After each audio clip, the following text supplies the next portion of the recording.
right, thanks, Brian. As we learn more about the terrorists who carried out that horrific attack in Manchester, his parents, Libyan refugees with links to ISIS and al-Qaeda, and some are asking the same questions that candidate Trump did back in 2016. Go to Brussels, go to Paris, go to different places. There's something going on, and it's not good, where they want Sharia law, where they want this, where they want things that, you know, there has to be some assimilation. There is no assimilation.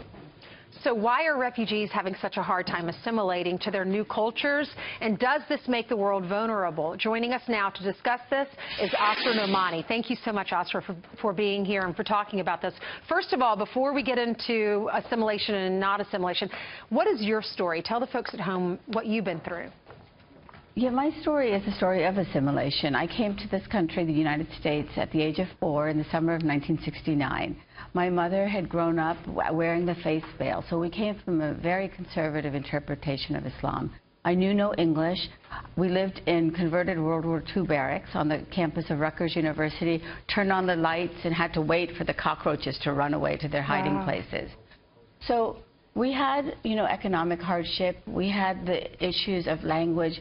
But ultimately, what saved our family, what saved me, and allows me to sit here before you advocating for both American values and for an Islam that can be compatible with American values, is that my parents practiced an ideology and interpretation of Islam that respected the other, that believed that Islam could be compatible with the ways of the West. For example, me shaking hands with a man, me traveling to New York City for my first internship.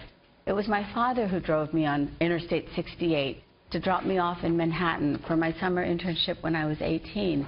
They abandoned their conservative ideas and accepted the Western ways because they knew that it could be a path for advancement. And that is what my life's work is now. I wrote a first book called Standing Alone in Mecca about advocating for an interpretation of Islam that allows for that integration. And I'm really excited about my next project because it's called Make Islam Great Again, borrowing from a little phrase that's become popular now, because I believe that we can make Muslims great, and by practicing an interpretation of Islam that appreciates women and girls and allows for integration and appreciation of the West, not this hate that is unfortunately put forward by ideologies that people like Salman Abedi use then to kill and massacre innocents in a concert in Manchester. Oh, I know. So your parents, I mean, it seems like you did it right, and using their interpretation of Islam. How do you talk to those who didn't interpret or aren't interpreting Islam the way that your parents have and the way that you have?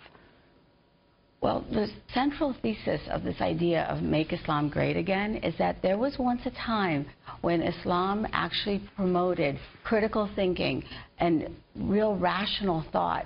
And my argument is that we have to return to that ethos. You know, I brought with me to the studio 2 books. I picked them up in Northern Virginia at a bookstore called Halal Co. Halal means legal. So it's like a company that teaches you how to be legal as a Muslim. What do they teach? One of them teaches don't go down the path of the kuffar, which is the non-believer, right, which is the people around us in America, in the UK, in France. And the other one teaches you separation, be separate. And so what we have to do is say, this is unacceptable. This is a losing ideology. And the positive ideology is one in which we value the other, we honor the other, we live in peaceful coexistence, not as a buzzword, but as a way of life. What was Ariana Grande's tour called? Do you know what it was called? I don't. It was called the Dangerous Woman Tour. So this bomber thought that those innocent young girls that went to that concert were dangerous to his ideology. And that is what we have to challenge in our Muslim community and say, no, the people around us are human beings. They are valuable, each one of them. And we have to honor the other. And when we do that, we honor Islam. Absolutely. Asra Nomani, thank you so much for that perspective. Oh, thank you for having me on. I really wish peace for everyone. So do we all, or most of us at least. Thank you.